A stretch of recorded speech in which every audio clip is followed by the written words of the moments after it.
யெகோவாயிரே பிரேட்டின் வழியாக தேவநாமம் மகிமைப்படுவதாக. உங்களையும் வெல்கம் பண்ணுறேன்.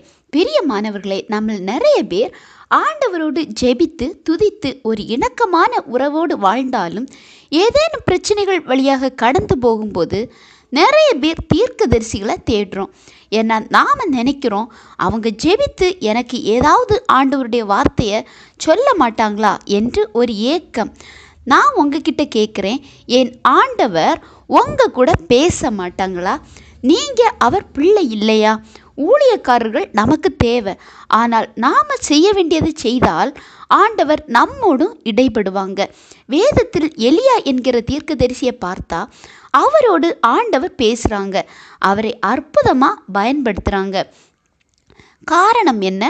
ஏன்னா இவர் 1 ராஜாக்கள் 19:10-14 கர்த்தருக்காக வெகு பக்தி வைராக்கியமாக இருந்தவர். உலகத்துக்கும் உலக மனுஷனுக்கும் பயப்படாம கர்த்தருக்காய் நின்றவர். கர்மெல் பர்வதத்தில் 850 மற்ற தீர்க்கதரிசிகள் மத்தியில் தனி ஒருவராய் கர்த்தரே தெய்வம் என்று நின்றவர்.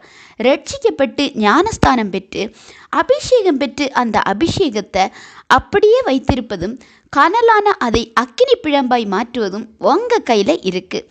உலகத்தை பார்த்து அதன் மனிதர்கள் மாயை இச்சைகளை பார்த்து விழுந்து போய் உங்கள் அபிஷேகத்தை அணைத்து போடாதீங்க. 1 ராஜாக்கள் 18:46 கர்த்தருடைய கை எலியாவின் மேல் இருந்ததென்று பார்க்கலாம். ஏன் தெரியுமா? ஆண்டவர் மீது கொண்டிருந்த பக்தி வைராக்கியம், கீழ்ப்படிதல், விசுவாசம். அவர் சொன்னபோது அக்கினி இறங்கியது. கர்த்தருடைய கை நம்மேல் காணப்பட்டால் நமது ஜீவிதத்தில் ஒரு மாற்றம் வரும். எலியாவை போல ஆண்டவர் வித்தியாசமாய் பயன்படுத்துவார். மழை பெய்யாதபடி ஜெபித்த போது மழை பெய்யவில்லை.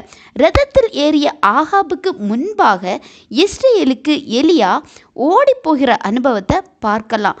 இவர் கூறிய போது அக்கினி இறங்கியது. ஏன்? தேவக்கரம் அவரோடு இருந்தது. கடைசியாக எடுத்து கொள்ளப்படுகிறார். பிரியமானவர்களே, ஆண்டவருக்காக வைராக்கியமாக அவருக்கு கீழ்ப்படிந்து அவரோடு இருக்கிற பிள்ளைகள் மீதும் கர்த்தருடைய கை கண்டிப்பாக காணப்படும். அவரோடு பேச இடைபட முடியும். நீங்களும் முயற்சி பண்ணுங்க. ஆண்டவர் தாமே இந்த வார்த்தைகள் மூலம் உங்களை ஆசீர்வதிப்பாராக.